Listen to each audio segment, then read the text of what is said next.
បាទជំរាបសួរពុកម៉ែបងប្អូនថ្ងៃនេះមកបង្ហាញពីសកម្មភាពការសាងសង់ឃ្លាំងពីចាប់ផ្ដើមរហូតដល់បញ្ចប់ការងារសាងសង់ឃ្លាំងបាទឃ្លាំងនេះដែរមានទំហំ4ម៉ែត្រកន្លះគុណនឹង16ម៉ែត្របាទនេះការចាប់ផ្ដើមសែនយកថ្ងៃដើម្បីយើងចាប់ផ្ដើមចាក់សសរដាំសសរដែកបាទថ្ងៃនេះមកសែនយកថ្ងៃបាទនេះគឺប្អូនស្រីហើយនិងប្អូនប្រុសដែលជាម្ចាស់កូនម្ចាស់ឃ្លាំងបាទដែលម្ចាស់ឃ្លាំងហើយនេះគឺសកម្មភាពក្រុមជាងបាទកាយដីសម្រាប់ចាក់ធ្នឹមបាទចាក់ធ្នឹមបដោះធ្នឹមដើម្បីដាំសសរដែកបាទរោងនេះគឺធ្វើពីរោងដែកបាទរៀបឥដ្ឋកម្ពស់2ម៉ែត្រកន្លះហើយតសសរឡើងលើ6ម៉ែត្របាទគឺនេះយើងបានរៀបចំចាក់រៀបឥដ្ឋ20ហើយយើងស្កត់ធ្នឹមពីទឹកបាទក្បាត់ជុំវិញបាទដើម្បីដាំសសរដែកឡើងបាទនេះគឺឌីហ្គាបគុណបាទសម្រាប់ដាក់បគុណបាទយើងរៀបក្បាត់ចាក់ធ្នឹមក្បាត់ជុំវិញពីទឹកហើយឃ្លាំងនេះដែរនៅខាងទូប្រូបាទនេះយើងបានឡើងសសររួចរាល់ហើយចាប់ផ្ដើមដាក់ហ្វេមជុំវិញបាទសសរដែកនេះដែរគឺកម្ពស់វា6ម៉ែត្របាទ6ម៉ែត្រប្រើសសរ 100 បាទ100បាទយើងរត់ហ្វេមក្បាត់ហើយនឹងដាក់ហ្វេមអសតាមសសរបដាបាទ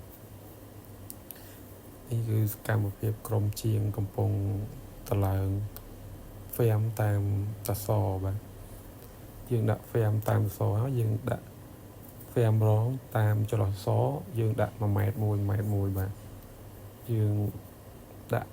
មួយមុំជូនប្អូនស្រីប្អូនប្រុសតែម្ដងយើងអត់មានការកេងដែកអីទេយើងដាក់មួយមុំឲ្យម្ចាស់ផ្ទះបាទនេះយើងរត់ហ្វេមតាមក្បាលសសរហើយយើងរែងលបាញជាងបដាហើយបានយើងដាក់តងបដែតមួយតែម្ដងបាទយើងបានបំពាក់ដែកអណែងរួចរាល់ហើយបាទរាល់អស់ហើយឃ្លាំងនេះដែរគឺមានបន្ទប់ទឹកមួយហើយបន្ទប់គេងមួយហើយនឹងឡៅទឿបាទ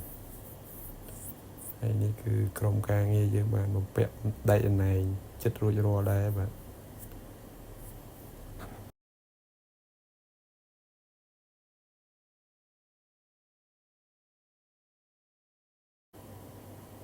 ក្រុមជាងយើងបានរៀបចំតឡើងឡៅទឿបាទថ្ងៃនេះរៀបចំតឡើងឡៅទឿដបូយើងជាងរត់រួចហើយត្របាញជាងដែកអណែងដបូអីរត់រួចហើយអស់ហើយ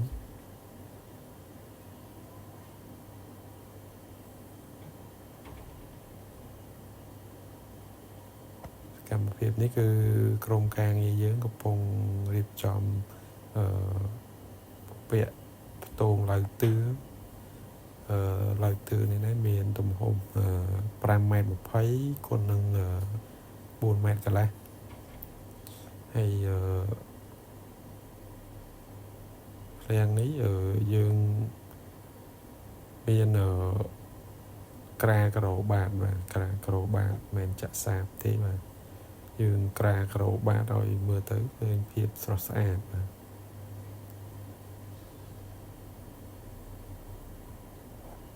នេះយើងធ្វើឡើងទឿ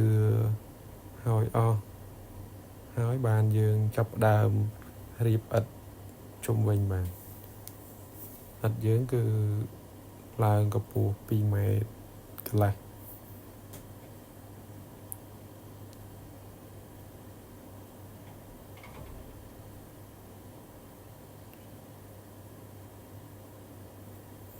បាទតែណៃយើងរួចរាល់នៅឆ្អឹងឡើងទឿយើងក៏បំពាក់ចិត្តរួចដែរបាទ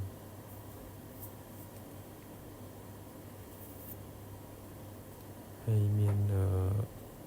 ឥឡូវយើងបានមកតសយ៉ាបមុខមួយទៀតបាទដាក់សយ៉ាបមុខមួយទៀតឆ្អឹងឡើងទឿយើងរួចរាល់អស់ហើយយើងធ្វើសញ្ញាមុខហើយដែរតែយើងអត់បានថតវីដេអូ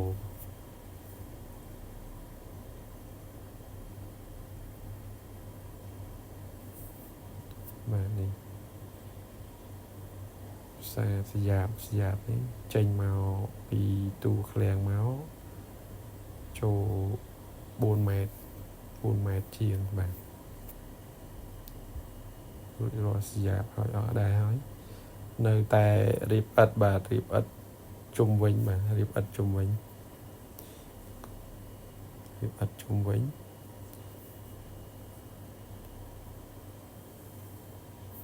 បានជាងគៀនបានជាងជាប់ខាងនេះក៏ជាប់ផ្ទះថ្មនេះក៏យើងដាក់ជាងដែរបាទគឺយើងរៀបជាងរបស់យើងទេបាទ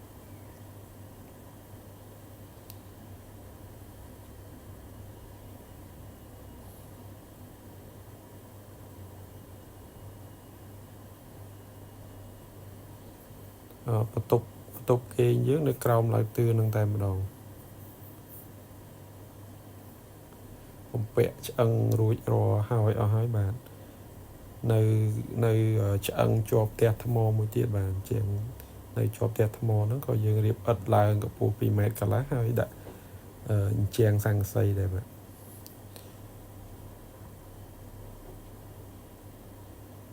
បន្តិចទៀតយើងនឹងចាប់ផ្ដើមរៀបឥដ្ឋបាទនេះរៀបឥដ្ឋចាប់ផ្ដើមរៀបឥដ្ឋកម្ពស់2ម៉ែត្រកន្លះឥដ្ឋ10ទេបាទឥដ្ឋ10ជើងភ្ជាប់មួយទៅសយ៉ាងតែម្ដងហើយយើងនឹងសឹកចាក់ធ្នឹមសកត់ពីលើមួយជាន់ទៀតដើម្បីឲ្យវាមានភាពរឹងមាំល្អហើយចំពោះតសយើងបដោះដែកតសៃចេញមកយើងផ្សាហើយយើងវាយដែកអនាបកវ៉ាត់ជុំវិញឲ្យមានភាពមាំបាទធានាមាំជូនម្ចាស់ផ្ទះបាទ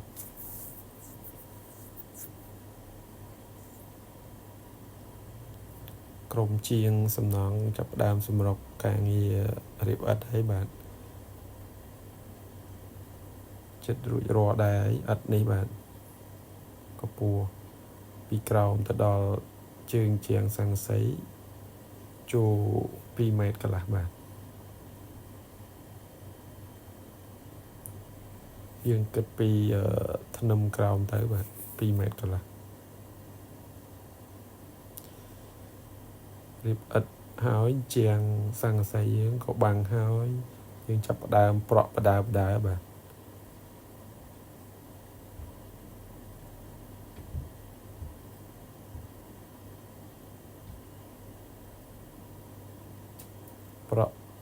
ប្រក់នេះចូល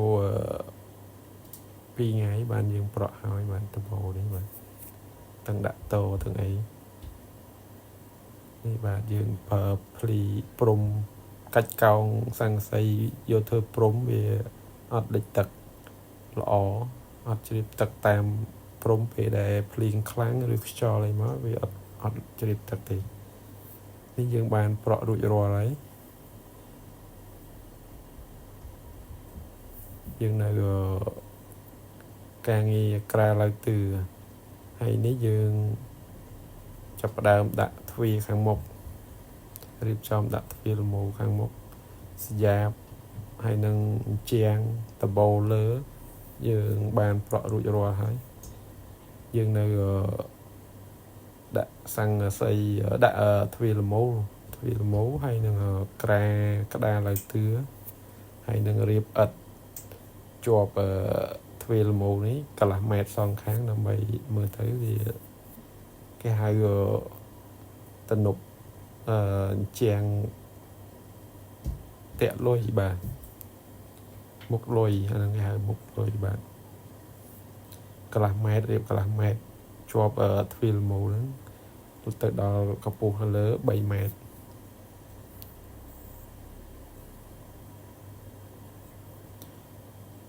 ការងារតបោនេះឃ្លាំងនេះដែរនៅសល់រៀបបិទខាងមុខបោកលាបថ្នាំហើយនឹងក្រាក្រោ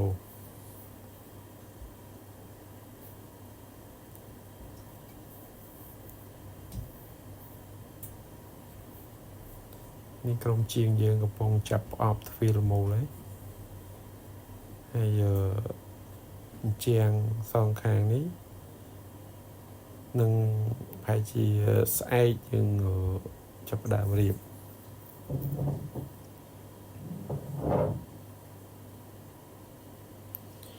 នេះយើងចាប់ផ្ដើមបោកជាង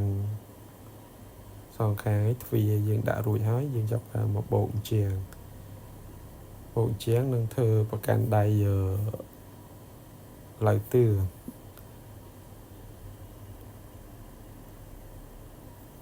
ជាងនេះដែរយើងមិនបោកចឹងហើយយើងចប់ទេគឺយើងលាបថ្នាំពណ៌បាទពណ៌ពងមាន់ជាងមុខទ្វារក៏យើងរៀបហើយ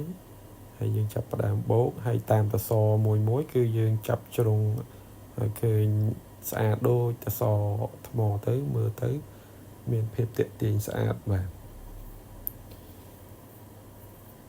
ក្រុមការងារភ្លើងក៏យើង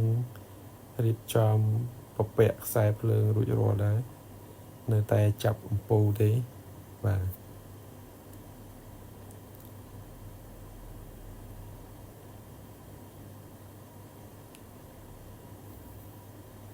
ការងារនេះយើងធ្វើរៀងយូរដែរដោយសារមានភ្លៀងដែរបាទភ្លៀងធ្វើបានតិចសម្រាប់ដោយសារមានភ្លៀងនេះបាទក្រុមខាងជាងភ្លើងក៏ពពាក់អំពូលហើយនេះបន្ទប់មួយក្រោមឡៅទឿនេះគឺបន្ទប់សម្រាប់គេងបន្ទប់ទឹកមួយបន្ទប់គេងមួយហើយនឹងឡៅទឿនេះ5.20 ម៉ែត្រគុណ4 ម៉ែត្រកន្លះគឺធំទូលាយ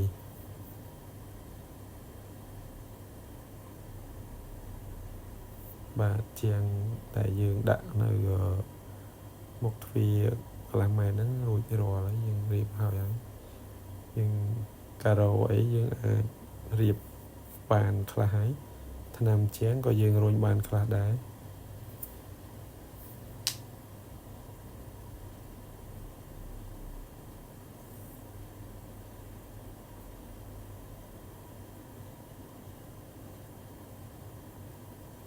ថ្នាំជាងនេះដែរគឺយើងរុញទៅបានមកទឹកទេ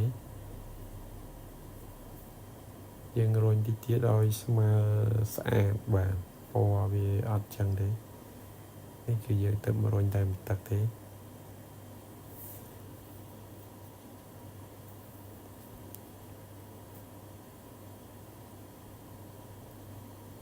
បាទនេះគឺបន្ទប់គេងបាទបន្ទប់គេងមួយបាទហើយ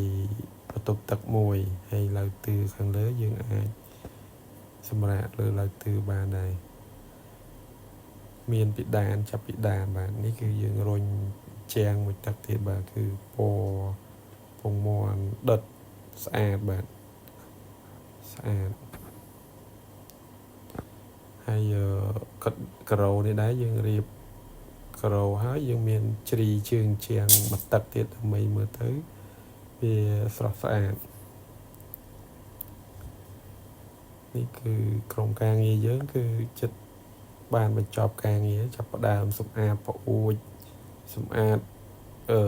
នេះចាប់ផ្ដើមលាបថ្នាំបាទសម្អាតតាមទ្វារជាងពិដានអីគឺយើងចាប់ផ្ដើមសម្អាតរុញថ្នាំអីបាទចាំមើលពុកម៉ែបងប្អូនមើលបន្តិចទៀតតើពេលដែលឃ្លាំងយើងហើយតើវាមានភាពស្រស់ស្អាតប៉ុណ្ណាបាទហ ហើយខាងក្រោយយើងប្រើរុនខ្យល់ឲ្យមានខ្យល់ចូលដើម្បីកាត់បន្ថយក្តៅហើយវាមានចរន្តខ្យល់បាទហើយចំពោះឡើយទឿក៏យើងក្រាក្តារឲ្យដែរមានកាន់ដៃមានចដើប៉ុន្តែមិនទាន់សម្អាតថ្នាំទេបាទយើងរៀបចំក្រុមការងារយើងរៀបចំខាត់សម្អាតថ្នាំហើយខាងមុខវិញគឺមានសាបបានចាក់សាបចេញពីទូឃ្លាំងហ្នឹងទៅ4ម៉ែត្របាទខាងមុខនេះគឺយើងចាក់សាបទេអត់មានរៀបការ៉ូទេបាទការ៉ូមានតែខាងសាច់ខាងក្នុងទេបាទនេះបន្ទប់ទឹកបាទបន្ទប់ទឹកយើងក្រាការ៉ូហើយជញ្ជាំងបន្ទប់ទឹកគឺយើងរៀបការ៉ូពេញដល់លើបាទខាងបន្ទប់ទឹកនេះក៏យើងរៀបចំពិដានឲ្យមានភាពស្រស់ស្អាតដែរ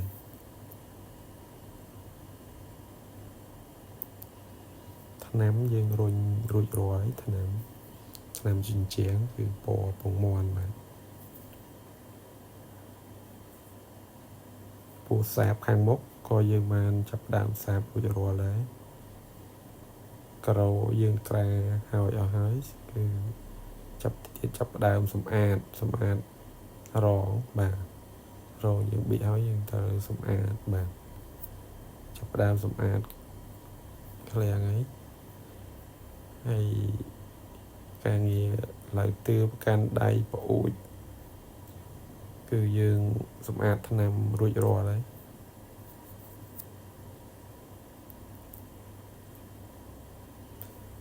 បន្តិចទៀតយើងនឹងបង្ហាញ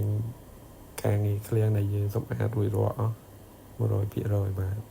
នេះគឺឃ្លាំងយើងបានរួចរាល់ 100% ហើយគឺមានភាពស្រស់ស្អាតមែនតើបាទគឺជាងពណ៌ពងមាន់ហើយបាទការ៉ូយើងឡាយពណ៌សហើយឡាយស្លែតិចបាទជញ្ជាំងថ្មនេះគឺកម្ពស់2ម៉ែត្រកន្លះហើយពីជញ្ជាំងស័ង្កសីបាទទៅលើតសនេះគឺសដៃទេតែតាមតសយើងគឺចាប់ជ្រីឲ្យមើលទៅដូចជាតសថ្មអញ្ចឹងបាទប្អូចយើងបាទបន្ទប់គេងគឺមានភាពស្រស់ស្អាតបាទ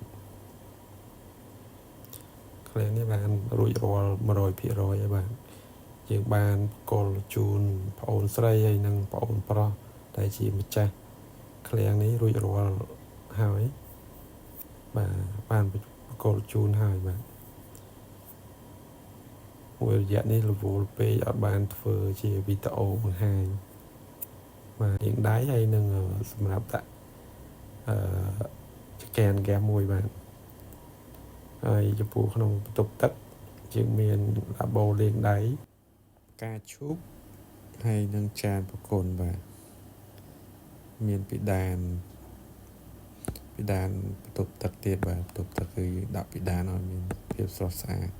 នេះចដើរឡើងទៅឡើយទឿបាទចដើរឡើងទៅឡើយទឿ